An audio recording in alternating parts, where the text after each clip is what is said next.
सर्व मान्यवरांना प्रतिमा पूजन व दीप प्रज्वलनासाठी आमंत्रित करतो। माननीय आलोकी कुमार, आपल्या प्रांताचे अध्यक्ष पांडुरंगांना राहुल, त्याचप्रमाणे दादा महाराज व कविराज संगलिया या सर्व मान्यवरांना मी प्रतिमा पूजन व दीप प्रज्वलनासाठी आमंत्रित करीत आहे। श्री रामचंद्र की जय, जय श्री राम, जय श्री राम, भारत माता की जय, वंदे मातरम, वंदे मातरम।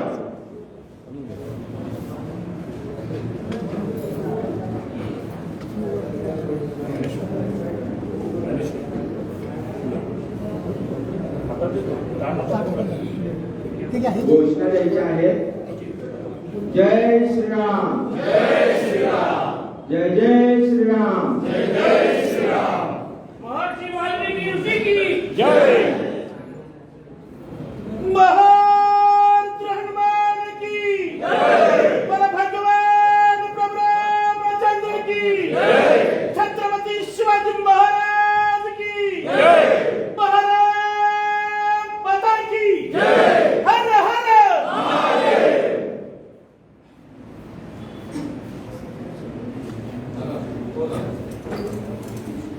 मी आजच्या कार्यक्रमासाठी उपस्थित मान्यवरांना मंचावर स्थानापन्न घेण्याची विनंती करतो। आपले केंद्रीय कार्याध्यक्ष माननीय आलोकजी, त्याचप्रमाणे आपल्या प्रांताचे अध्यक्ष अण्णा, आपल्या प्रांताचे सामाजिक समरसतेचे बापू भोळे, दादा महाराज, त्याचप्रमाणे कविराज संगलिया व योगेशजी चव्हाण या मान्यवरांना मी मंचावर स्थानापन्न होण्याची विनंती करीत आहे।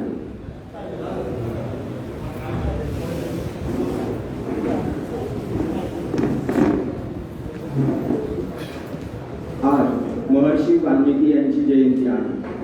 विश्व हिंदू परिषद पुणे पूर्व व पुणे पश्चिम विभागामार्फत आपण ही जयंती साजरी करीत आहोत। आपल्या विश्व हिंदू परिषदेच्या रचनेनुसार सर्वप्रथम एकात्मता मंत्र व आपला जो विजय मंत्र आहे त्याने या कार्यक्रमाची सुरुवात होईल। मी कात्रज भागाचे सहमंत्री विशाल शिंदे यांना मंचावर आमंत्रित करतो की त्यांनी एकात्मता मंत्र व विजय मंत्र घ्यावा।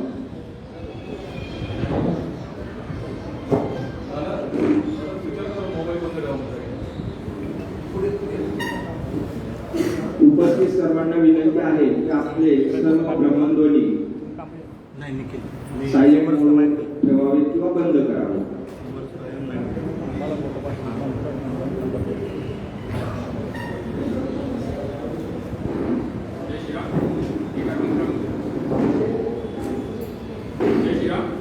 जय श्री राम।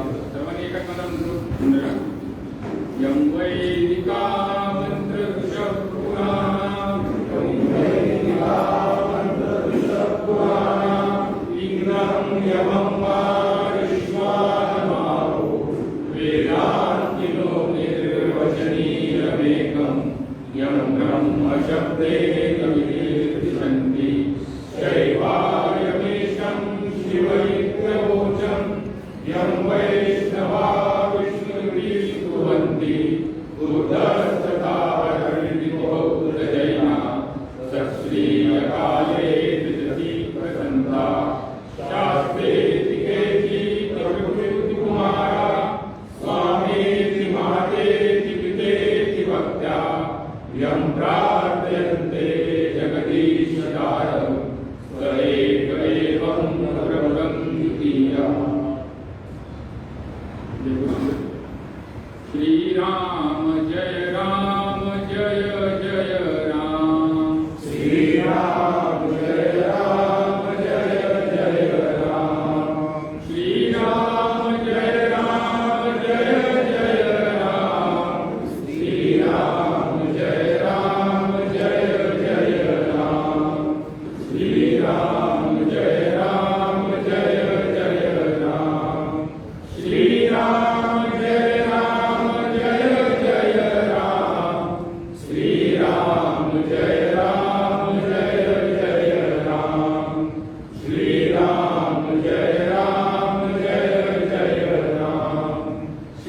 श्रीराम जय राम जय जय राम श्रीराम जय राम जय जय राम श्रीराम जय राम जय जय राम श्रीराम जय राम जय जय राम श्रीराम जय राम जय जय राम श्रीराम जय राम जय जय राम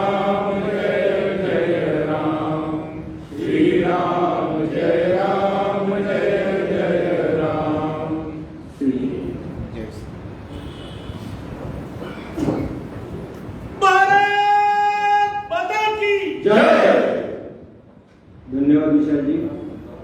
विश्व हिंदू परिषद पूर्व व पश्चिम विभाग पुणे सामाजिक समरसता अभियानांतर्गत आज आपण महर्षी वाल्मिकी यांच्या जयंती निमित्त जो हा कार्यक्रम आयोजित केलेला आहे, या कार्यक्रमासाठी जे मान्यवर उपस्थित आहेत त्यांचा मी परिचय करून देत आहे. आजच्या या कार्यक्रमासाठी आपल्याला प्रमुख वक्ते म्हणून जे लाभलेले आहेत ते आपल्या विश्व हिंदू परिषदेचे केंद्रीय कार्याध्यक्ष माननीय आलोकजी कुमार.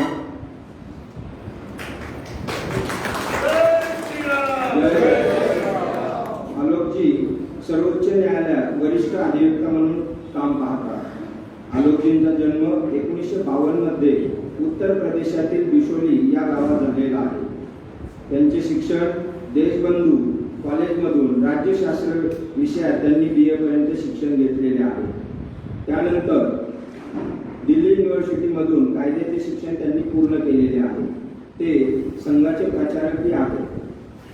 तसेच 1992 मध्ये अयोध्यातील जी घटना घडलेली होती, जो विवादित ढाचा आपण सर्वांनी पाडलेला होता, त्यानंतर भारत सरकारने राष्ट्रीय स्वयंसेवक संघ, विश्व हिंदू परिषद, बजरंग दल यांच्यावर बंदी घातलेली होती. याच्या विरोधात त्यांनी न्यायाधिकरणासमोर जो जोरदार युक्तिवाद केला होता, त्यामुळे त्यांच्या युक्तिवादामुळे ट्रिब्युनलने संघाला व संघ परिवारातील आपल्या या सर्व संघटनांना या सर्व आरोपातून मुक्त केलेले होते.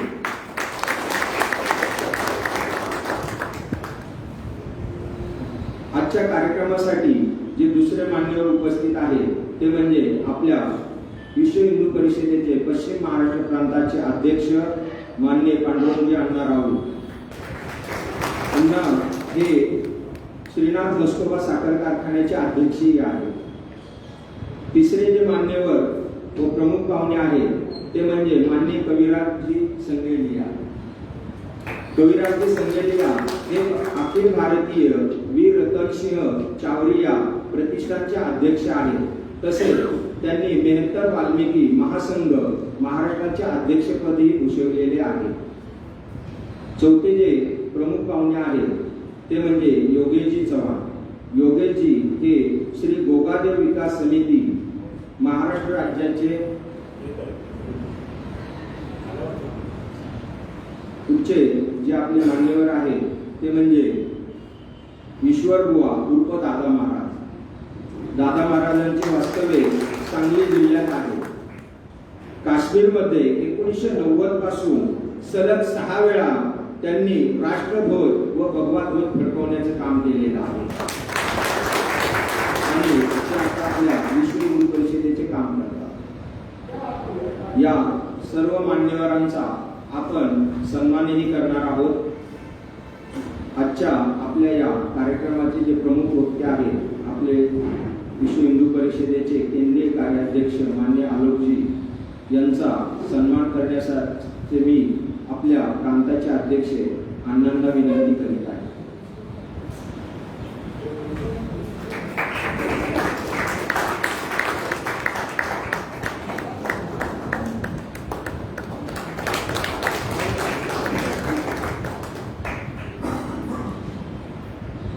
आजच्या कार्यक्रमास जे प्रमुख पाहुणे आलेले आहेत कविराजजी संगेलिया यांचा सन्मान आपल्या केंद्रीय कार्याध्यक्षांनी करावा अशी मी आलोकजींना विनंती करीत आहे.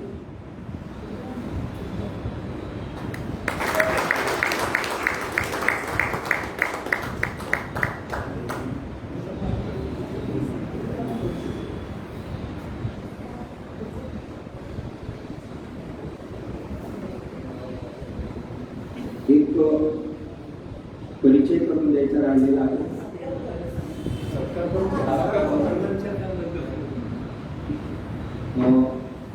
दादा महाराज यांचाही सन्मान आपल्या प्रांताध्यक्षांनी करावा अशी मी त्यांना विनंती करतो.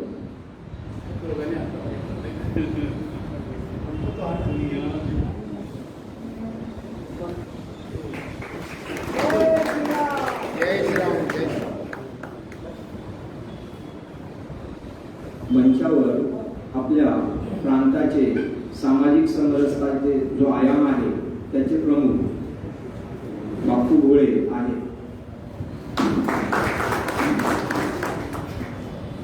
धन्यवाद. आज आपण महर्षी वाल्मिकी यांची जयंती साजरी करतो. ज्या महर्षींनी रामायणासारखे महाकाव्य लिहिले की ज्याच्यामधून आपल्याला जे आपले आराध्य आहेत प्रभू श्रीरामचंद्र यांचं जीवनचरित्र आपल्याला पाहायला मिळते. एक आदर्श मुलगा, एक आदर्श राजा, एक आदर्श पती कसा असावा याचे मार्गदर्शन जगाला महर्षींनी त्यांच्या महाकाव्यातून घडवलेले आहे. 1964 ला विश्व हिंदू परिषदेची स्थापना करण्यात आली. ही स्थापना करताना विविध पंथाचे साधू संत त्या ठिकाणी उपस्थित होते. विश्व हिंदू परिषदेची स्थापना करण्यामागचा उद्देश हा होता की समाजामध्ये हा जो हिंदू समाज वेगवेगळ्या याच्यात भरकटलेला आहे त्या सर्व हिंदू समाजाचे संघटन करणे, समाजामध्ये असलेली विषमता जातीभेद याचे निर्मूलन करून सकल हिंदू समाजाला एकत्रित आणणे या उद्देशाने विश्व हिंदू परिषदेची स्थापना करण्यात आलेली आहे. त्यानुसार विश्व हिंदू परिषद वेगवेगळ्या आयामामार्फत कार्य करत असते. त्यापैकी एक जो आयाम आहे आपला तो म्हणजे सामाजिक समरसता. या आयामाच्या माध्यमातूनच आज आपण हा कार्यक्रम घेतलेला आहे. समाजामध्ये जी विषमता आहे, जातीभेद आहे ते नष्ट व्हावे आणि सकल हिंदू समाज एकत्रित व्हावा यासाठी विश्व हिंदू परिषद नेहमीच कार्यरत असते. आज या आयामाच्या माध्यमातूनच घेतलेला आहे आणि यासाठी आज आपल्याला मार्गदर्शन करण्यासाठी जे प्रमुख वक्ते लाभलेले आहेत ते म्हणजे आपल्या मी आलोकजींना विनंती करतो की त्यांनी उपस्थित सर्वांना मार्गदर्शन करावे. पश्चिम महाराष्ट्र के अध्यक्ष आदरणीय राम जी, हमारे बीच में विराजमान श्री दादा महाराज रामदास जी महाराज, श्री कबीरराव संगेटिया जी, अपने समरसता के प्रांत के प्रमुख बापू, भाइयों और बहनों,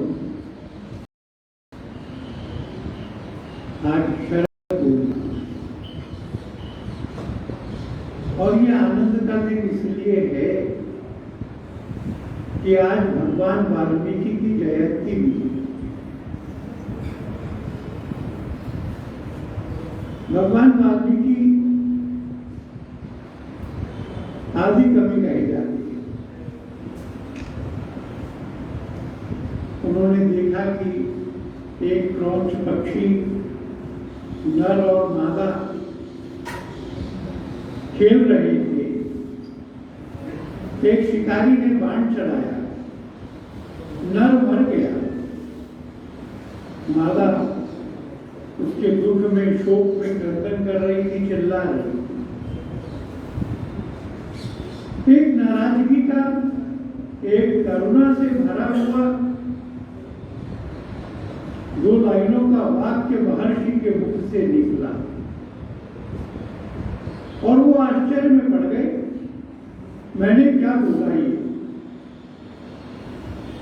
वह जो उन्होंने बोला था उसका प्रत्येक चरण में 8 शब्द थे, 8 8 8 8,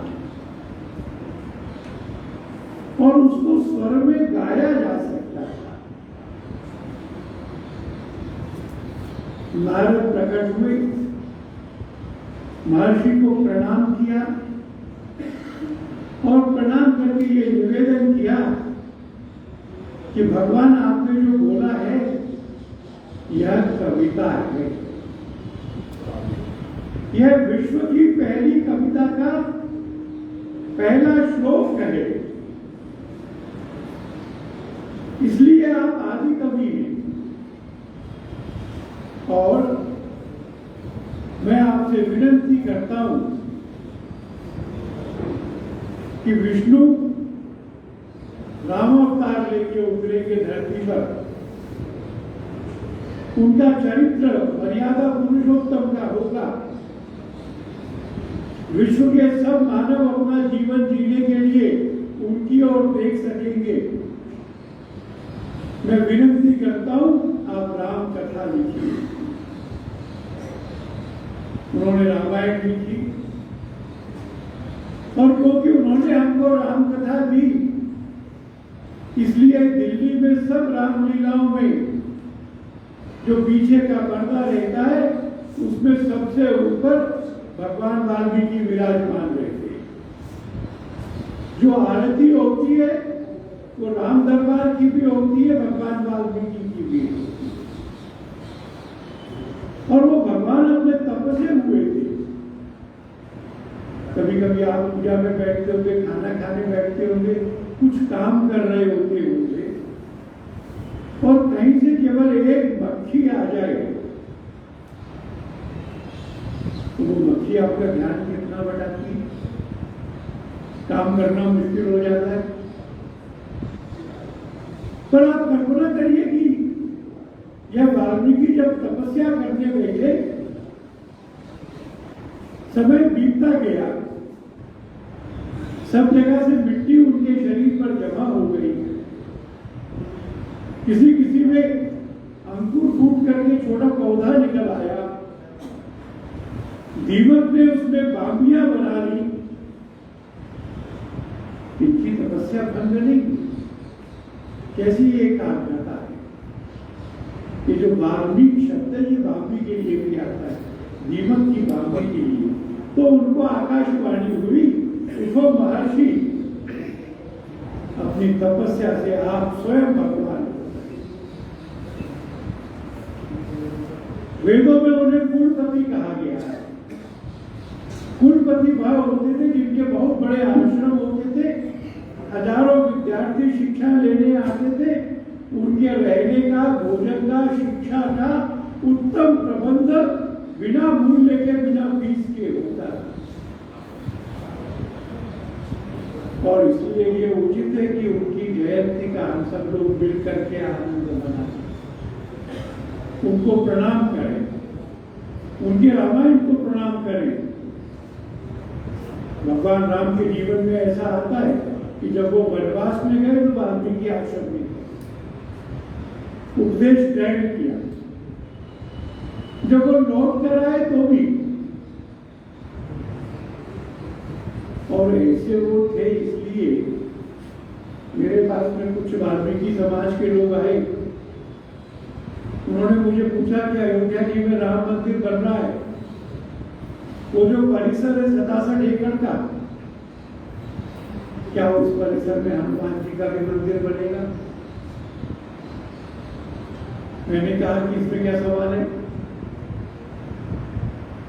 जैसे हनुमान जी के बगैर राम दरबार पूरा नहीं हो सकता, वैसे उस परिसर में वाल्मीकि का मंदिर बने बगैर राम जी का मंदिर।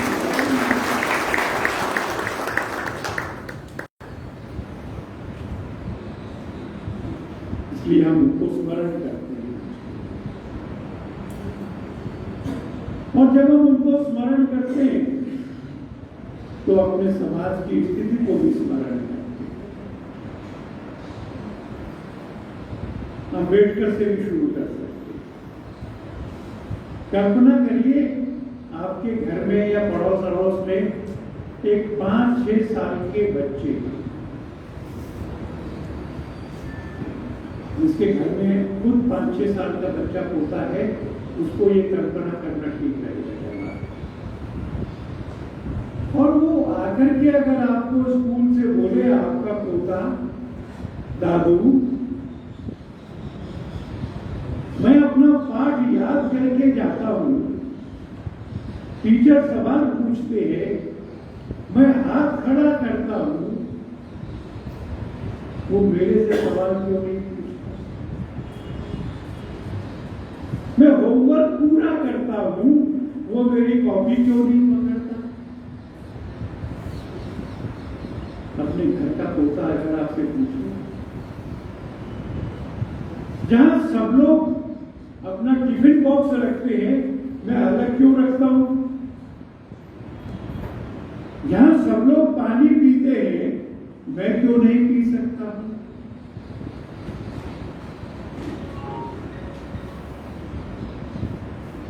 कैसा लगी? बच्चे को क्या उत्तर दोगे?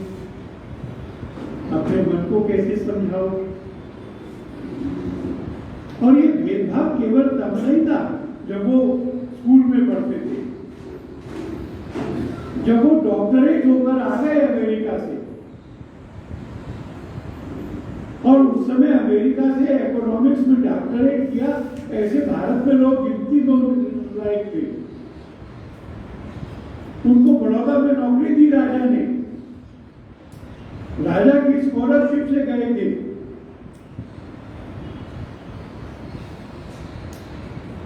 राजा उनको बाद में प्रधानमंत्री बनाना चाहते थे। यह सब मालूम होने पर भी, राजा के कहने पर भी उनको स्टेशन पर लेने के लिए जाना किसी ने स्वीकार नहीं किया। चपरासियों ने कहा कि हम इनको पानी नहीं देंगे, हम इनकी मेज पर फाइल नहीं रखेंगे, ऊपर से गिरा सकते हैं, टच नहीं करते। रहने के लिए कमरा नहीं मिला, तो नाम बदल के पारसी नाम रख करके एक पारसी लॉज में कमरा ले लिया। सबको उनके बारे में मालूम पड़ गया। शाम को आए तो डंडा लेकर खड़े हुए। इन्होंने कहा 2 घंटे रुक जाओ, सवेरे तक रुक जाओ। सांझ को ही सारा सामान फेंक दिया गया, लौटना। जब उन्होंने पहला सत्याग्रह किया था महाड़ के तालाब से पानी लेने के लिए, उस समय उन्होंने 4 सवाल पूछे थे समाज से। पहला सवाल यह था कि आप लोग पी सकते हैं तो हम क्यों नहीं पी सकते? पीने के लिए पानी पीने का अधिकार। दूसरा सवाल था, अगर मुसलमान ईसाई पी सकते तो हम क्यों नहीं पी सकते? तीसरा सवाल था, अगर आपके जानवर पी सकते हैं तो हम क्यों नहीं पी सकते? और चौथा सवाल था, हमारे जानवर पी सकते हैं, जानवरों के लिए मना नहीं, गाय भैंस बकरी के लिए मना नहीं, हमारे जानवर पी सकते तो हम क्यों नहीं? क्या हमारा धर्म हमको ये सिखाता है? मैं उडुपी गया था। उडुपी में एक बहुत बड़ा कृष्ण मंदिर है। मुझे कहा कि कृष्ण मंदिर के दर्शन के लिए चलिए। हम लोग गए तो सामने की ओर मुख्य द्वार है, सजा हुआ सुंदर। वो मुझे उधर नहीं ले गए, वो मुझे पीछे ले गए। मैंने कहा पीछे क्यों ले जा रहे हो? दरवाजा तो इधर है।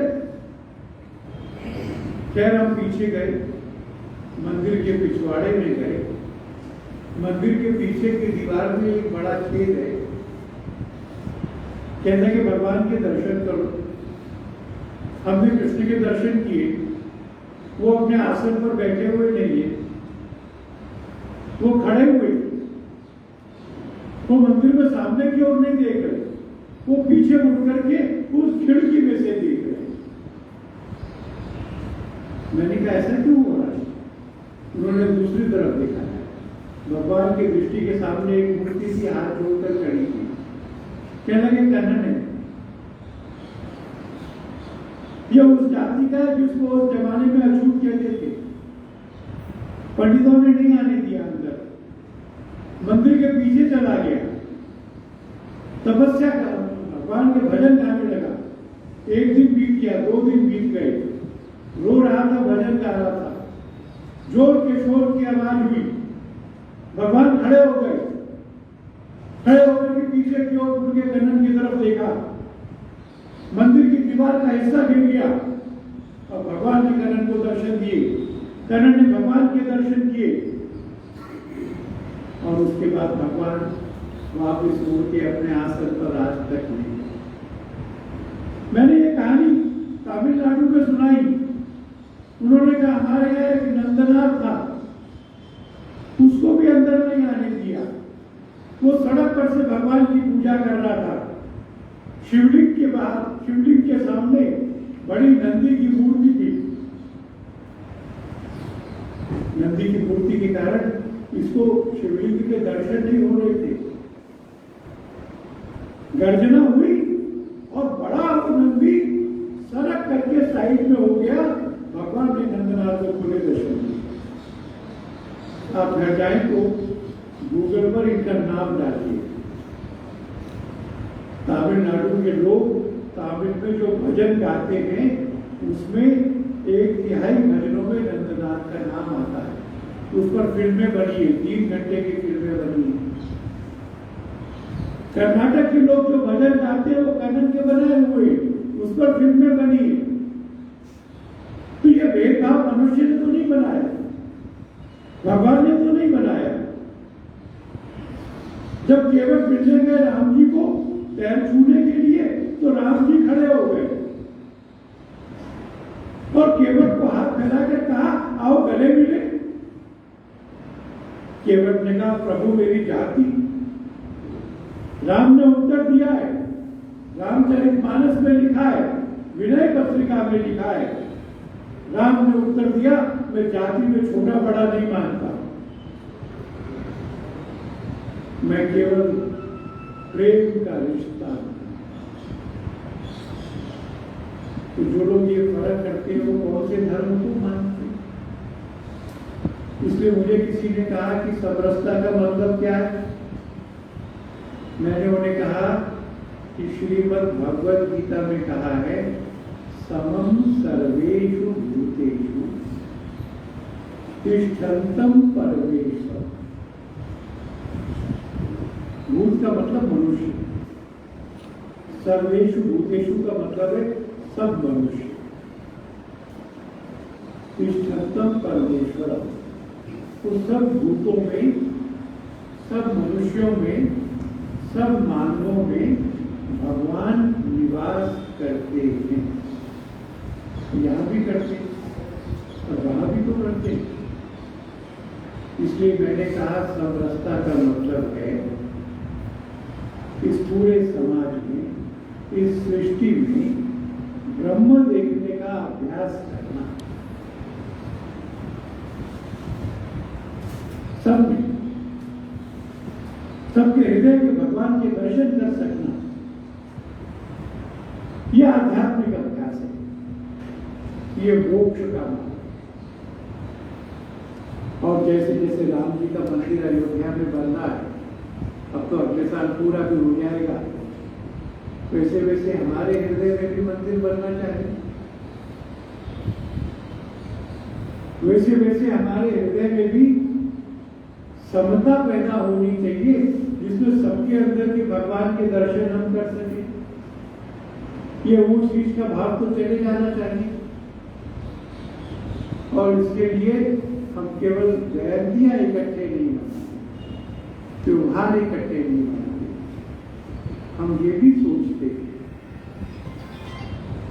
कि अगर कोई एक समाज आर्थिक दृष्टि से पीछे रह जाएगा, शिक्षा की दृष्टि से पीछे रह जाएगा, स्वास्थ्य की दृष्टि से पीछे रह जाएगा, कौशल की दृष्टि से पीछे रह जाएगा, तो भी समता नहीं। इसलिए सेवा के भी सब काम करते हैं।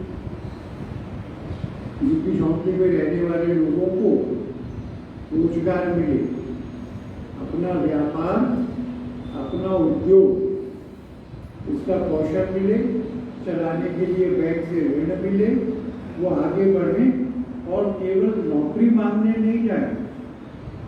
नौकरी का झगड़ा बड़ा है, नौकरियां तो बहुत कम है, वो उद्योग व्यापार में भी जाए साबित रहे। हिंदू समाज को बलशाली बनाने का ये उद्देश्य है, एकत्र करने का यह काम है। और ये काम ऐसा काम है जो भारत में रह करके शत्रुता करते हैं, उनको चुनौती देने वाला भी था।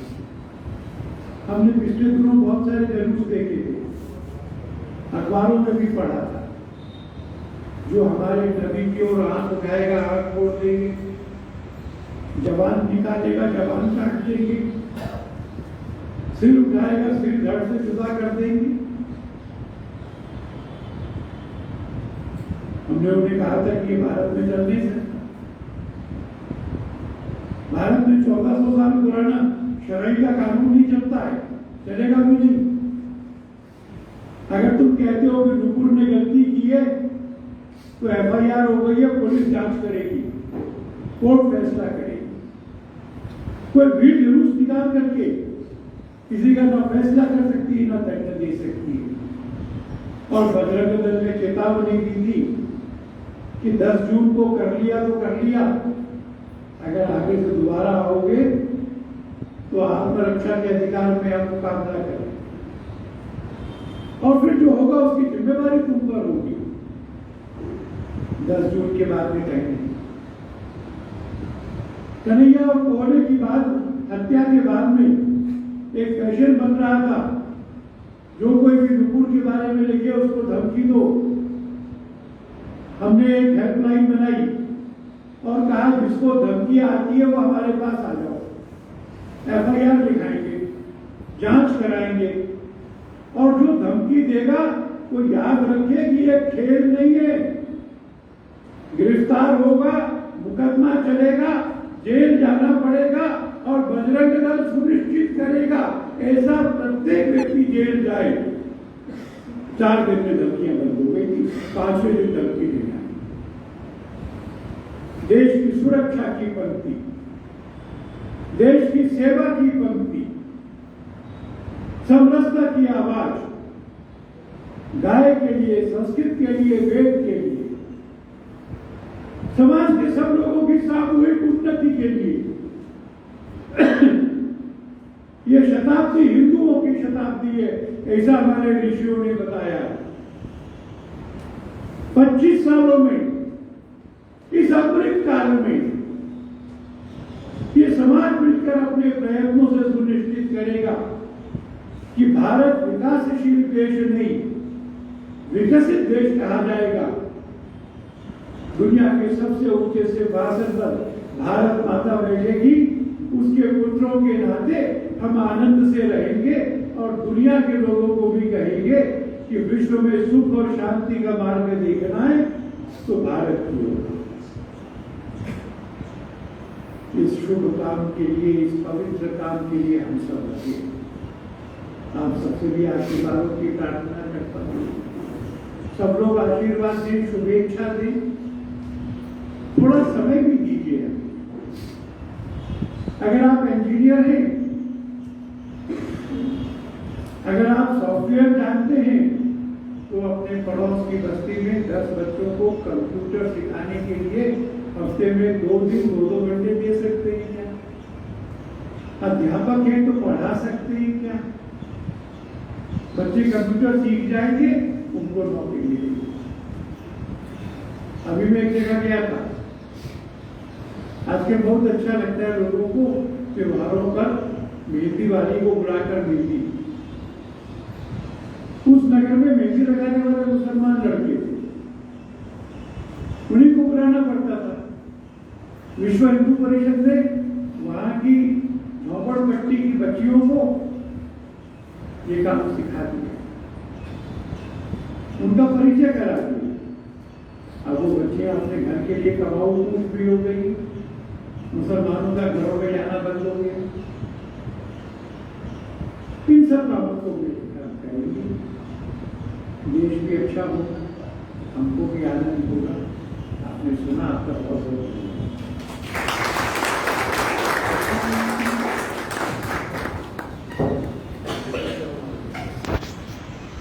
धन्यवाद आलोकजी. या ठिकाणी वाल्मिकी समाजातील योगेशजी चव्हाण जे श्री गोगादेव विकास समितीचे महाराष्ट्र राज्याचे अध्यक्ष आहेत ते उपस्थित आहेत. त्यांचा पुणे महानगराकडून सन्मान करण्यात येणार आहे. मी मान्य आलोकजींना विनंती करतो की त्यांनी योगेशजी चव्हाण यांचा सन्मान करावा.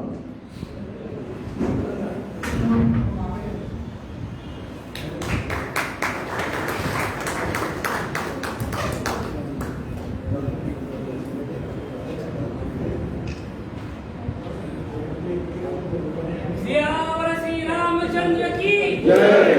पवन सुत हनुमान की जय. जय श्री राम. जय श्री राम. सब लोग आएंगे।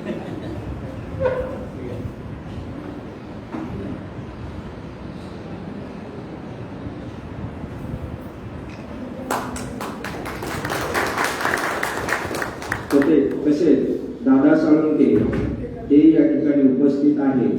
त्यांचाही सन्मान आपल्या प्रांताचे अध्यक्ष अण्णांनी करावा अशी मी त्यांना विनंती करतो.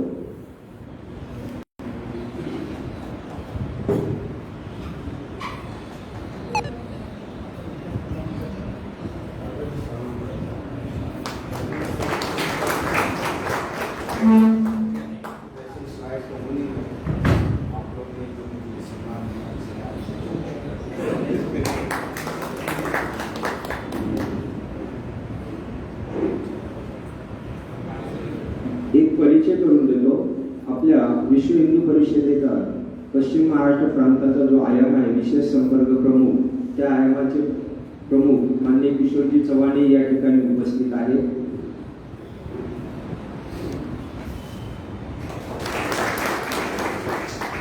आता आलोकजींनी आपल्याला मार्गदर्शन करताना सांगितलं की आता नुपूर शहाचं जे प्रकरण होतं त्याच्यामध्ये ज्यावेळेस विश्व हिंदू परिषद बजरंग दल उतरलं त्यानंतर येणाऱ्या धमक्या बंद झाल्या.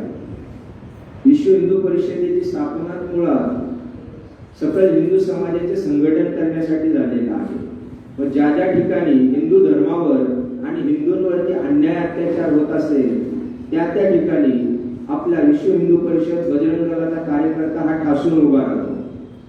एकच वाक्य सांगतो आपल्या विश्व हिंदू परिषदेचं कार्य, अगर हुआ घात मेरे धर्म पे, अगर हुआ घात मेरे धर्म पे तो मैं प्रतिघात जरूर करूंगा, मैं प्रतिघात जरूर करूंगा, हिंदू हो हिंदुत्व की बात करूंगा. यानंतर आपल्या या कार्यक्रमासाठी जे प्रमुख पाहुणे आहेत योगेशजी चव्हाण यांना मी विनंती करतो की त्यांनी आपल्या कार्यक्रमासाठी 2 शब्द शुभेच्छा द्याव्या. आज वाल्मीकि जयंती है, शुभकामनाएं देती है, शुभकामनाएं देती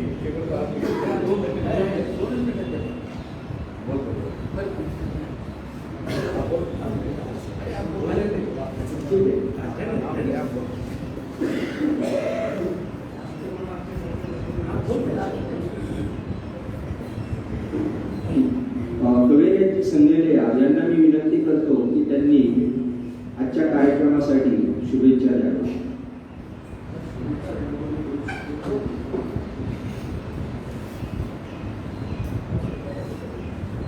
विश्व हिंदू परिषदचे सर्व मान्यवर कार्यकर्ते व पश्चिम महाराष्ट्राचे अध्यक्ष महोदय, आजच्या या महर्षी वाल्मिकी जयंती निमित्त मुख्य वक्ता म्हणून आम्हाला लाभलेले ॲडव्होकेट अलोक कुमारजी, मंचावर उपस्थित बाबा महाराजजी, नानासाहेब व सर्व विश्व हिंदू परिषदचे हिंदुत्वाला टिकवणारे कार्यकर्ते, माझ्यासोबत इथं आलेले आमचे समाजाचे प्रमुख माननीय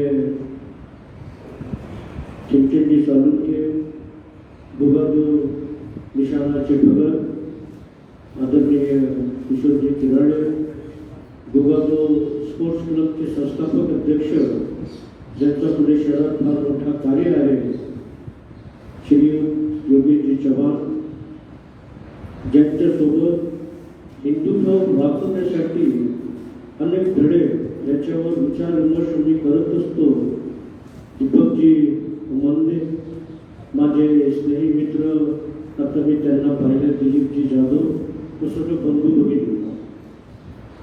मराठीत बोललो तो अलोकनाथजी यांना माझी जी मराठी ती समजणार नाही, परंतु मला मराठी येत आहे, त्यासाठी मराठीत मला भाषण शिकवणार. अलोकनाथ जी, आपने आपके वक्तव्य में समरसता के ऊपर इंसान और इंसान के भेद को कम करके हम करीब कैसे आ जाए, उस पर बहुत ही अच्छा वक्तव्य किया. किंतु जब रामराज था उस वक्त जब राम जी को वनवास हुआ और माता सीता को रावण ने उठाकर लेकर चला गया, तो राम सोचते थे अपने मामा को ये बात बोल सकते थे, क्योंकि नासिक में ये कांड हुआ और प्रभु राम के सगे मामा ये अमरावती में थे, जिनके पास लाखों करोड़ों की सेना थी, लेकिन उन्होंने वो नहीं किया, क्योंकि उस टाइम पे उस वक्त प्रभु रामचंद्र जी को ये लगा कि वंचित एक समाज है, तकलीफ में एक समाज है, बहुत इंसान से दूर रहा हुआ एक समाज है, इनको मैं करीब करूंगा, इनको मैं युद्ध सिखाऊंगा और इनको मेरे संगी साथी बनाकर रावण पे विजय प्राप्त करूंगा. ये रावण ने लिखी एक बहुत बड़ी बात. प्रभु राम जब अयोध्या से निकलकर वनवास पहुंच गए, सीता जी का हरण हो गया, बहुत कम शॉर्ट में मैं बोल रहा हूँ, उस वक्त बेचारे श्री लक्ष्मण के साथ थे, कोई उनके साथ नहीं था, मगर एक सेना की बहुत आवश्यकता थी. इसके लिए सेना ढूंढने के लिए वो निकले, एक एक करते करते बहुत से लोग उनको मिलते रहे, मगर जिस बाली ने रावण को 4 महीने तक अपने बगल में रखकर उस पर विजय प्राप्त किया था, रावण ने उससे माफी मांग के अपनी मृत्यु ना हो इसके लिए उनसे माफी मांग के उससे हमको छोड़ दो ये बोलकर चला गया था. ये प्रभु रामचंद्र को पता था, लेकिन प्रभु रामचंद्र जी ने यह सोचा कि सुग्रीव और बाली ने रामचंद्र जी को बोला कि प्रभु मुझे सिर्फ आप कह देते कि आपकी पत्नी सीता का हरण हुआ है और रावण ने किया है, तो मैं अकेले जाके माता सीता को लेकर आ जाता, मगर आपने तो मेरा विरोध कर दिया. प्रभु रामचंद्र ने ये किया कि मैं सिर्फ अत्याचार के खिलाफ लड़ता हूँ, मैं अन्याय के खिलाफ लड़ता हूँ और वो वंचित समाज को मैं एकत्रित करना चाहता हूँ. यानी आज से लाखों वर्ष पहले या आज की जो स्थिति है अपने आपस के भेद की, उस वक्त भी थी. जब प्रभु रामचंद्र ने स्थिति बदल दिया तो हम तो उनके बहुत छोटे अनुयायी है, हमने क्यों नहीं बातें आती, हमने क्यों नहीं अपनापन आता है, हमने आज भी वही सारी क्रूरता है. आज से 2 महीना पहले लक्ष्मीपुर गांव में एक छोटा सा बच्चा, आपने भारत रत्न डॉक्टर बाबा साहेब अम्बेडकर जी का एक उल्लेख किया है, उस वक्त उनको स्कूल में पानी नहीं दिया करते थे, लेकिन उन्होंने आज की स्थिति में वो जो स्थिति थी वो आज जिंदा कर दी है. लक्ष्मीपुर में केवल 9 साल का बच्चा, उसे प्यास लगी और उसने जाके वो स्मार्ट को हाथ लगा दिया पानी की बूंद के लिए, तो वहां के टीचर ने, प्रोफेसर ने उसे पटक पटक के मार दिया है. जब तक ये दलित के ऊपर अत्याचार होता रहेगा, विश्व परिषद की आवाज निकलना चाहिए, आरएसएस की आवाज निकलना चाहिए, बजरंग दल की आवाज निकलना चाहिए. हमको लगी हुई चोट, इसके आंसू आपके आंखों से जब तक नहीं निकलेंगे तब तक इस समस्या नहीं आएगी, ऐसा मेरा मानना है. क्योंकि हम लोग की लड़ाई बहुत कमजोर होती है, हम लोगों के लोग में आज भी वो जागृति नहीं है, हम लोगों में आज भी वो होशियारी नहीं है, क्योंकि बहुत दूर तक थे हमको पढ़ने का मौका नहीं था, हमको सम्मानित बनना बनने का मौका नहीं था, हम किसी के करीब आ जाए ये कभी किसी ने सोचा नहीं था। आज मगर धीरे धीरे धीरे आप लोगों के कारण और परम पूज्य डॉक्टर बाबा साहेब अम्बेडकर इसके घटना के कारण हमको आजादी से साथ देने का मौका मिला, लेकिन उसके बावजूद भी ऐसे बहुत सारे कारण। कल ही मैंने पेपर में पढ़ा, एक रिपोर्ट पढ़ी मैंने, 27,000 बलात्कार केवल दलितों के हुए, केवल दलितों के हुए। और ये बोल के कि तू सुन रहे, तू दलित है, तुझे स्कूल पढ़ने का अधिकार नहीं, तुझे यहाँ से हमारे घर के सामने से जाने का अधिकार नहीं। इसके लिए कुछ टोली जिनकी वो प्रवृत्ति थी रावण वाली, उस रावण की प्रवृत्ति में आ जाते हैं। जब हम राम को मानते हैं तो रावण की प्रवृत्ति को नष्ट करना आवश्यक है। और हम लोगों को ये कोशिश करना पड़ेगी कि आज से इसके आने वाले कल तक अगर हम और आप एक साथ एक सूत्र में है तो हमारी लड़ाई आप लोगों को लड़ना पड़ेगी। क्यों कि हमारी पकड़ आसमान को छू तो लेती है मगर धोखा देके गिर जाती है। और आग का छोटा सा धागा भी जमीन से उठता है तो आसमान के विष्णु प्रभु तक पहुंच जाता है। इसके लिए हम ये चाहते हैं कि हम आपके साथ जरूर हैं, हमको आपकी आवश्यकता है, हमको आपके सहयोग की आवश्यकता है। जब प्रभु राम ये सारी सेना लेके जा रहे थे, रास्ते में शबरी हुई। प्रभु राम रामायण में लिखा है शबरी कि पहले का कौन सा अवतार था, क्या था। प्रभु राम उनके वहां आने वाले थे और प्रभु राम ने ये सोचा कि ये भी वंचित समाज से है, भील समाज से है, शहर से दूर है, गांव से दूर है, उनके कुटिया में ये सब लोग रोक रहे थे कि आप उसकी कुटिया में बच जाओ, वो जाति से भील है, वो जाति से नीचे। मगर राम ने बोले कि नहीं, मुझे उनका जाकर जो भी स्वागत है वो स्वीकारना पड़ेगा। और उनके झूठे वेद, उनके हाथ मुंह से लगे हुए झूठे वेद वो इसलिए मुंह लगाती थी कि वेद मिले हैं क्या ये देखने के लिए। और लक्ष्मण बड़े क्रोधित होते थे कि तुम किसी के मुंह का झूठा वेद कैसे खा रहे। मगर प्रभु राम को ये बताना था कि जो हमारा है, जो अपना है, जो अपना स्वागत करता है, वो हमारा सब कुछ है। और प्रभु राम ने ये लक्ष्मण को बताने की कोशिश की। उस टाइम में मैंने एक कोशिश किया कि प्यार में वो ताकत है दुनिया को झुकाने की, वरना क्या जरूरत थी प्रभु राम को झूठे वेद खाने की। मगर प्रभु राम को ये प्रभु राम को यह समता का जो अक्षर है, जहाँ से वाल्मीकि जी से शुरू हुआ है, इस समता अक्षर को पूरा करना था। और उन्होंने प्रभु राम जी को ये बता दिया कि हम लोगों में सुधारना आना बहुत जरूरी है। चाहते तो उसको बहुत बड़े बड़े योद्धा थे, किसी ने राम को साथ दिया तो लड़ाई में। आलोकनाथ जी, आप बड़े इतिहास की जानकारी, मैंने आपकी भी बहुत कहानी निकाला।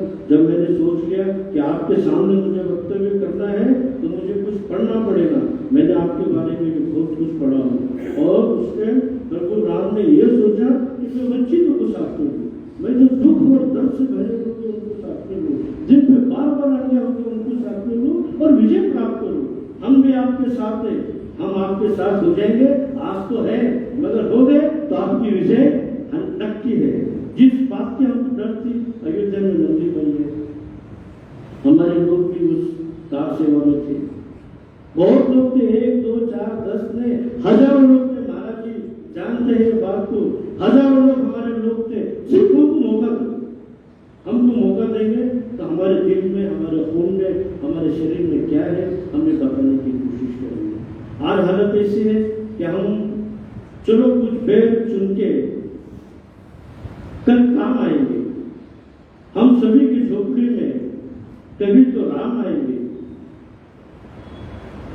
लेकिन ये सारे भेद आज तक हमने संभालते रहे हैं। प्रभु राम आए हैं, मगर राम के अवतार में आप आगे हैं।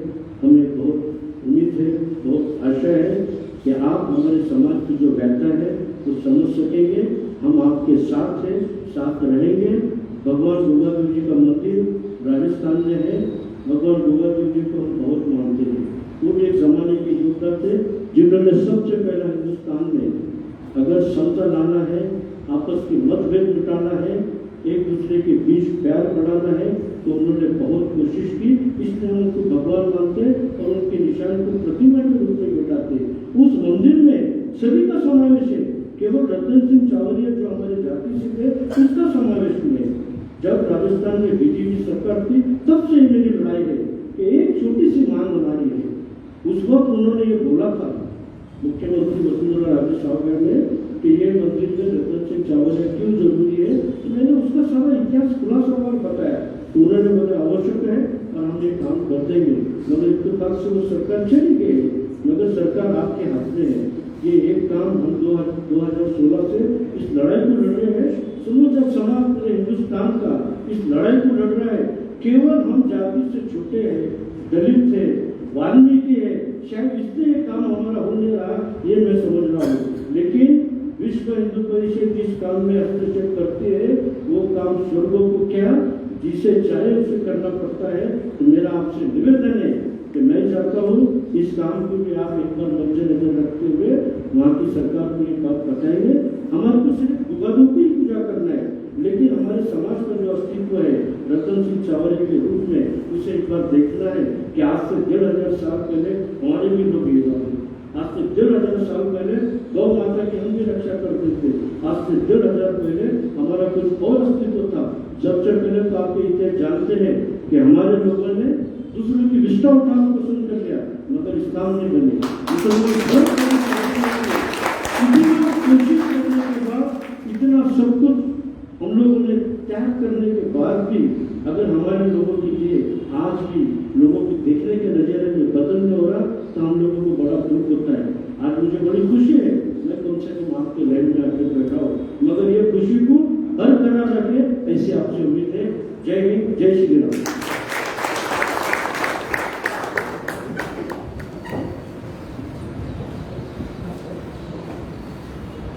धन्यवाद कविराज जी।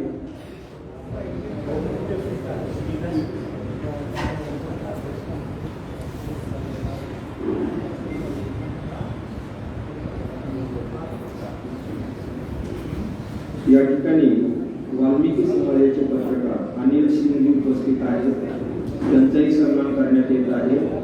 मी माननीय आलोकजींना विनंती करतो की त्यांनी अनिल सिंग यांचा सन्मान करावा।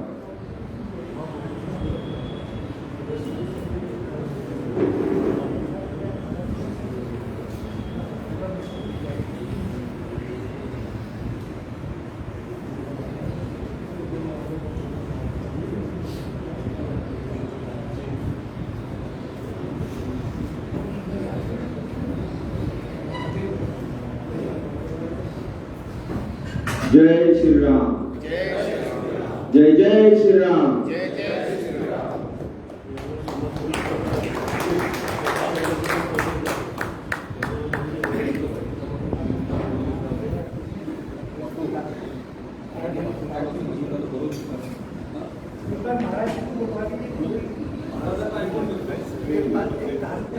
यानंतर दादा महाराज यांना मी विनंती करतो की त्यांनीही मार्गदर्शन करावे।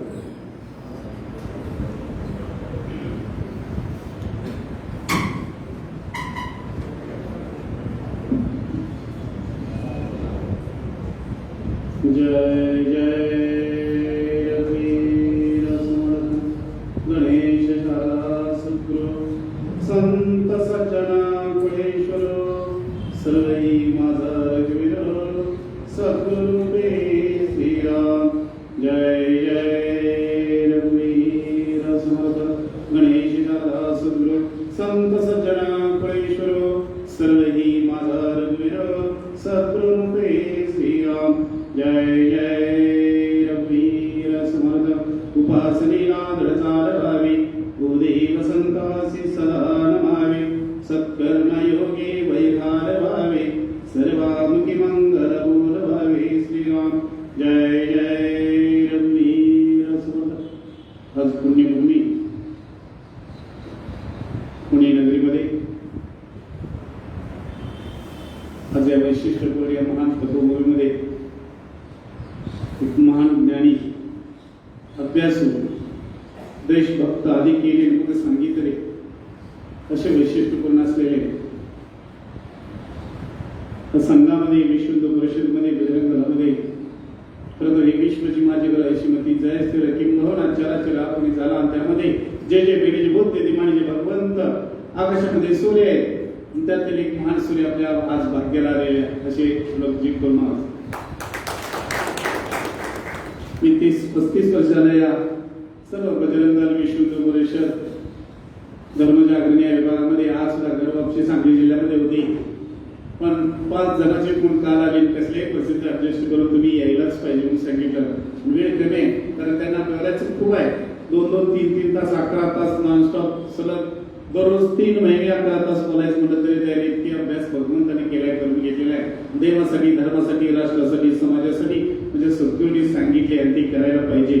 म्हणून जाता जाता सांगतो अगदी कमी वेळात नाही, अगदी मी म्हणलं 2च मिनिटं फक्त केलेल्या कामाचा किंवा ध्येय आणि धोरणाचा आपण थोडासा अभ्यास 2 मिनिटं मांडू पण त्यांनी 5 मिनिटाच्या ऐवजी 10 मिनिटं करा म्हणून त्यांच्याकडून माहिती मिळाली म्हणजे आपलं भाग्य आहे. भाग्य अशा सत्संगतीचा सर्व काय मिळतं. देवाचा देव पण होता येतं, राष्ट्राचा राष्ट्रपती होता येतं, पंतप्रधान होता येतं.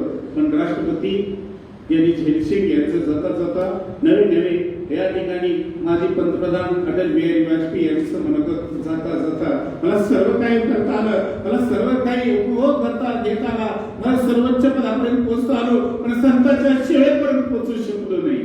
अशा संतांचा सन्मान करणारे आज या ठिकाणी सर्व मान्यवर भेटलेले. वेळ कमी असल्यामुळं जाता जाता काश्मीरमध्ये मला राष्ट्रध्वजावर भगवा ध्वज फडकवलेला होता आणि त्या दिवसाची अवस्था होती. मला कोंडी केलेली होती, मला पकडलेलं होतं. ते साधूच्या वेशातच होते आणि साधूच्या वेशात असताना त्यांनी माझ्या छातीला तलवार, अंगाला तलवार, सुराज, चाकू, ऍसिड, पेट्रोल असे 400-200 तोडांनी घेरलेलं होतं. साधूच्या वेशात होते. मी त्याला प्रश्न विचारला, अरे मैंने कौन से गलत काम किया है, मैंने कौन सी गलत बात किया है, मैंने आज तक कभी नहीं गलत काम किया नहीं, गलत बात किया नहीं, फिर ऐसा क्यों करना चाहते हो तुम. त्यातला एक थोडाला विचार करने केला, अरे और क्या करना चाहते हो तुम, और क्या करना चाहते हो तुम. पिसाळलेला होता, पिसाळलेला होता, रागाने हरकत केला होता. असे पेट्रोल एक मनाचा तुकडा करून पाकिस्तानात पाठवणार, त्याला जिंदा जाळायचं, असं करायचं, वैसा करेगा वैसा करेगा असं बोलत होता. दळला मी परत आणि विचारला, अरे नाही कभी नहीं, आज तक कभी नहीं गलत काम किया, गलत बात नहीं कभी किया, नहीं किया. तर एक जण म्हणला, अरे और क्या करना चाहते हो तुम. ये दुनिया में जितना इस्लाम है, ये दुनिया में जितना मुसलमान है, इसका सिर काट दिया तूने, और क्या करना चाहते हो तुम. मी झेंडा असं खाली धरलं होतं, मी परत असं झेंडा धरलं. अरे या दुनियात माझा देश, ज्या देशासाठी सर्वांनी बलिदान केलं, त्या देशाचा भगवा तिरंगा ध्वज माझ्या उजव्या हातात आहे आणि दादा भगवाचा चंद्र सूर्य असेपर्यंत अनादी कालापासून असलेला हिंदू धर्माचा भगवा ध्वज माझ्या या खांद्यावरती आहे आणि याच्यासाठी जर बलिदान होत असेल तर याच्यापेक्षा महान दुसरं कार्य नाही. खरंच यांनी सांगितलं, त्यांनी सुद्धा सांगितलं. भयानक अवस्था आहे. पाणी प्यायची त्यावेळीची गोष्ट सांगत असेल पण मी आता स्वतः अनुभवते, आता रोज स्वतः अनुभवते. 9 लाख रुद्राक्ष घरोघरी लोक दिलेले. हा रुद्राक्ष भगवान श्री महादेवांना, नवनाथ, नगरी, दत्तात्रय, साधू ऋषी म्हणणे सर्व जीवाला धारण करण्याचा अधिकार आहे. आणि लाख रुद्राक्षाचं शिवलिंग पहिल्यांदा 2003 साली महाराष्ट्रामध्ये, भारत देशामध्ये पहिले तयार करत सर्वांना रुद्राक्षाचा अधिकार आहे आणि रुद्राक्षाचं संशोधन करा. आणि हाय मग त्या ठिकाणी 3ऱ्या दिवशी जागतिक पातळीवर संशोधन झालं आणि टीव्हीवरचा रुद्राक्ष घरापर्यंत पोहोचण्याचे काम, नवे सर्वसामान्य जीवापर्यंत पोहोचण्याचं काम, ज्यांना माणसाचा अधिकार अजून सुद्धा मिळत नाही. बांधवांनो, सूर्य मिळाला असेल, सूर्य उगवला असेल, सूर्यप्रकाश येत असेल पण याच ठिकाणी जनवाहतूकवाहनची 16 जगात एक नंबरचा येतो आणि जातो. बांधवांनो, त्याच्यापासून 1 किलोमीटर 2 किलोमीटर माझ्या बांधवांना अजून रुद्राक्ष माहित नाही, अजून साधू माहित नाही, अजून हिंदू संस्कृती माहित नाही. या पुणे जिल्ह्यात एक गाव आहे असं की त्या गावात अजून एक हिंदू नाही. बांधवांनो, एक हिंदूचं मंदिर नाही आणि तिथं जाऊन साधूंचा सन्मान आणि आपल्या धर्माची संस्कृती रुजवण्याचं काम करतोय. आणि हे सर्वांनी प्रत्येकाने करणं आज काळाची गरज आहे. बांधवांनो, आपलं सुखी, आपण सुखी समाधानी आहोत एवढंच करून चालणार नाही. आपला देव, आपला धर्म, आपला देश मागल्या आठवड्याचा समोर जिवंत धगधगता प्रश्न आहे. 8-10 लोक अमेरिकेतनं सर्व तयारीनिशी आले आणि या सोलापूर जिल्ह्यामध्ये अरे आपल्या हिंदूच आता सुद्धा बरं त्यांना आम्हीच दाखवून पैशाचं नोकरीचं स्त्रियांचं वाटतं ते सगळ्या प्रकारचं आम्हीच दाखवून आजचा सुद्धा प्रश्न आहे आपली संघटना तिथं भरून काम करते पण त्याच्यावर प्रत्यक्ष त्या ठिकाणी जाऊन कोण तयार होणार कारण लाखो करोडो कोट्यावधी पैसे आहेत आणि त्या आमिषाला बळी पडणारी माणसं आत्तावर जेव्हा ती आठवड्याच्या सोलापूर जिल्ह्यात या पुणे जिल्ह्याच्या बॉन्डवर माळशिरस तालुक्यात बांधवण चालू प्रकरण आहे मग रात्रीचं सुद्धा उठलं आणि गेला म्हणलंय अरे देवासाठी धर्मासाठी राष्ट्रासाठी समाजासाठी प्राचीन काळापासून आपली बलिदानाची संस्कृती आहे परंपरा आहे आणि त्याचाच इतिहास घडतो त्याचा पराक्रम जगाला आवडतो बांधवानो आणि मग त्या ठिकाणी सांगितलं प्रेरणा दिली आणि त्यांच्या समोर एसपी सुद्धा डीवायएसपी सुद्धा झुकले होते पैसे घेतलेले होते आणि मग त्या ठिकाणी वाटलं ते झालं तरी चालेल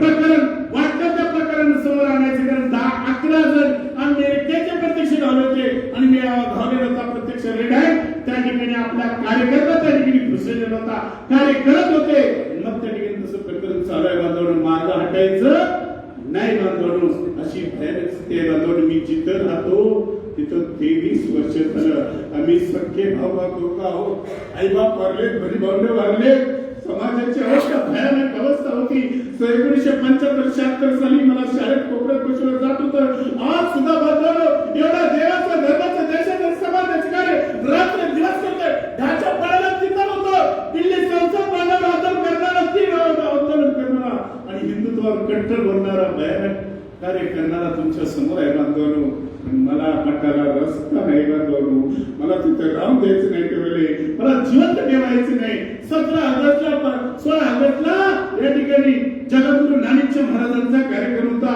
त्या ठिकाणी आग्रहाचं निमंत्रण होतं पहिल्यांदा बोलायला मला संधी दिली कारण हिंदुत्वावर बोलतो सगळ्यांचा टाळ्यांचा गजर झाला पण येताना 17 तारखेला बांधवानो स्वतः ड्रायव्हिंग करत होतो मला हालचाल कळली मी हेरलं मी पारखलं आणि गाडी दाबली भगवंतांनी सांगितलं जेव्हा राग करून गाडी दाब बांधवानो देव बोलतो देव सांगतो देव करतो देव करून घेतो आणि 4 गाड्यांनी लोणावळ्याच्या घाटाच्या पाठीमागच्या बाजूला खेळलो होतो बांधवानो 120 च्या स्पीडला गाडी मी स्वतः ड्रायव्हिंग करत होतो स्वतः सर्व वाहनं चालवतो आणि स्वतः सर्व शस्त्र चालवतो कारण ते कुस्ती दोरेवरचा मला काम खेळणारा तुमच्या समोर आहे बांधवानो आणि मग त्या ठिकाणी 120 च्या स्पीडला फॉर्च्यून गाडी समोर पाठीमागून आणली पुढे गाडी लावली बांधवानो 120 च्या स्पीडला ब्रेक कसा दाबायचा टर्न होता आणि त्याच रोडा उजव्या बाजूला अरे कचरा होता पटकनच्या कचरा जाणार तो कचरा चुकवता पलीकडे लगे अजून ब्रेक दाबा तर पलीकडे खड्ड्यात जाणार होतो तो दुसरी गाडी तो दुसऱ्या 2 गाड्यांनी कव्हर केलं पाठीमागे चुकून आरशात नजर गेली आरशातला पुढचा पाठीमागे डाव्या बाजूला पुढे येत होता त्याला इंजन नाही दोघांनी गाडी कंट्रोल केली त्या स्पीडला आणि चौघच्या चौघ 50 लाखाच्या गाड्या घेऊन पळून गेले बांधवांनो असा तुमच्या समोर असणारा धर्माचा मला बोलायला खूप आवडतं मी करायला सांगायला सुद्धा आवडतं करत असतो दसऱ्याचा मेळावा काल परवा झाला 100 फुटावर समोर मशीन होती आणि 70 फुटावर पाठीमाग मशीन होती आणि दोन्हीच्या मध्ये होतं त्या बाजूला राष्ट्रपतीचं कार्यालय होतं आणि तिथं सुद्धा या ठिकाणी हिंदुत्वाच्या फायरिंग झाल्याशिवाय राहिलो नाही बांधवांनो म्हणून सार्वजनिक कधी घेत नाही देव होता आणि त्याला कोणकारी उमारी झालेली सेवा तुमच्या समाजाचे मी समर्पित करतो कारण मला पण पुढे जायचं उद्या किल्ले मच्छिंद्रगाव वाळवा तालुका सांगली जिल्ह्यामध्ये क्रांतिसिंह नाना पाटलांच्या देव सुद्धा येणं झालं त्या येणं मच्छिंद्रगाव ठिकाणी त्या ठिकाणी उद्या सकाळ पारायणाचं उद्घाटन करायला वेळेत जायचंय रात्र दिवस पडत असतो 4 दिवस धर्मीला पाठ लावायला मिळत नाही या वाहनात त्या वाहनातच जेवत असतो धर्माचं कार्य करत असतो तुमच्या सर्वांचे आशीर्वाद मिळावे धर्माचं कार्य असं अखंड चालू ठेवा अशा आपल्या सर्वांच्या चरणी प्रार्थना करतो जय श्रीराम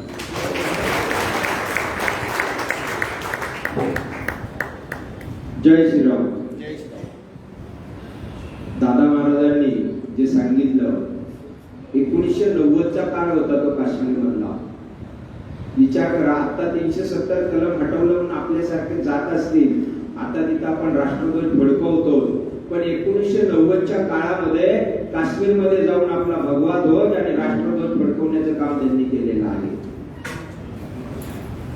आपले कार्यक्रम चालू आहे आपले प्रमुख वक्ते मान्य आलोकजींना दिल्लीला जायचं असल्यामुळे ते आपल्यातून रजा घेत आहेत कोणी जागा सोडू नये पुढील कार्यक्रम चालूच राहणार आहे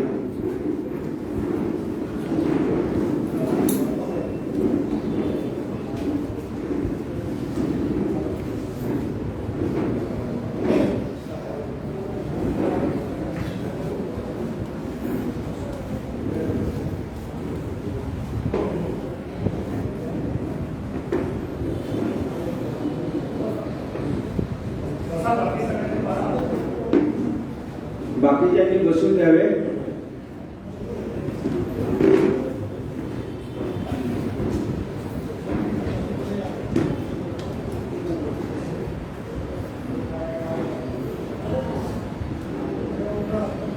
संतोषजी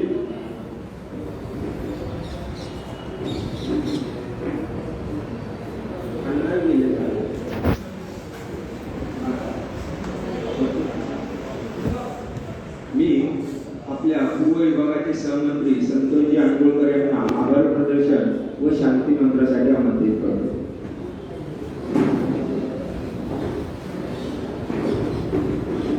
जय श्रीराम. आज आपण सगळेजण वाल्मिकी जयंती साजरी करण्यासाठी एकत्र आलो आहोत. मान्यवरांचं उद्बोधन आपल्यासाठी प्रेरणादायी झालेलं आहे. जो समाज वाल्मिकीसारखा श्रेष्ठ होता पण मुघलांच्या आणि इंग्रजांच्या आक्रमणापुढे न झुकता त्यांच्या अत्याचार सहन करत धर्म न सोडता शूद्र राहील, जी वाईट चुकीची कामं करावी लागली आणि त्यांनी धर्म न सोडता त्या सगळ्या वाईट गोष्टी विष्ठा उचलण्याने जे केलं अशी सगळी मंडळी शूद्र म्हणून राहिली. जो त्यांचा पुरस्कार आहे तर त्यांना आपण त्यांच्या घरी, ते आपल्या घरी ज्यावेळी येतील, आपला चांगला भाऊबंधांचा व्यवहार चालू होईल त्यावेळी आपोआपच ते संपून जाईल. त्यांनी धर्मासाठी ते स्वीकारलेलं बलिदान आहे. आपण बघतो आपल्या सगळ्या क्रांतिकारकांना जेलमध्ये कसे कसे त्रास झाले आणि म्हणजे अत्याचार झाले. अर्थात तो एक अत्याचाराचा प्रकार आहे म्हणून ते शोधले झाले. ते सत्संगात आले तर ते वाल्मिकीसारखी श्रेष्ठ म्हणू शकतो असं आपल्या सगळ्या मान्यवरांच्या प्रबोधनातून उद्बोधनातून आपल्याला मिळालेलं आहे. आजच्या वाल्मिकी जयंती निमित्ताने जे आपल्याला व्यासपीठावर मान्यवर भेटले त्या सगळ्यांचं विश्व हिंदू परिषदेच्या वतीने आभार मानतो. आपल्याला या कार्यक्रमासाठी शाळेच्या व्यवस्थापनाने हॉल उपलब्ध करून दिला त्याबद्दल त्यांचेही विश्व हिंदूच्या वतीने आभार मानतो. या हॉलच्या व्यवस्थेसाठी शाळेतल्या काही कर्मचाऱ्यांनी सहकार्य केलं त्यांचे आभार मानतो. या कार्यक्रमासाठी ज्यांनी सहकार्य केलं त्या सगळ्यांचा आभार. त्या समाजातल्या मान्यवरांनी वेळ काढून कार्यक्रमासाठी उपस्थिती दिली त्यांचेही आभार. सर्व नागरिक बंधू भगिनींचेही आभार. धन्यवाद. शांती मंत्र म्हणतो त्याच्यानंतर आपला कार्यक्रम संपणार आहे आणि मग अल्पाहारानंतर आपण सगळे रजा घेऊ शकतो. ओम पूर्णमद पूर्णमिदं पूर्णमद पूर्णमिदं पूर्णात् पूर्णमुदच्यते पूर्णस्य पूर्णमादाय पूर्णमेवावशिष्यते. ओम शांती शांती शांती. जय श्रीराम.